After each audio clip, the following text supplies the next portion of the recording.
अस्सलाम वालेकुम बेटे। वालेकुम सलाम। हाँ, कैसी हो बेटा ईशा? ठीक हो? हाँ जी। तो बेटे मुझे पता चला है कि आप नात बड़ी प्यारी पढ़ लेती हो। हाँ जी। तो मुझे नात सुनाना, ऐसे ऐसे नहीं करना, हाथ बांध के सीधे खड़े होके मुझे नात सुनानी है, ठीक है? अच्छा। तो चलो सुनाएं बेटे। अल्लाहुम्मा सल्ली अला सय्यदिना मौलाना मुहम्मदिन। माशाल्लाह माशाल्लाह माशाल्लाह, बहुत अच्छा पढ़ा है। लेकिन ये आपको पता नहीं क्या मसला, आप हिलने क्यों लग जाती हो?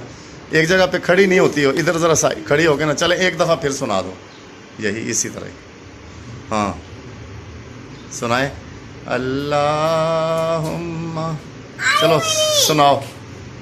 अल्लाहुम्मा सल्ली अला सय्यदिना शाबाश। मौलाना मुहम्मदिन। ओ माशाल्लाह माशाल्लाह।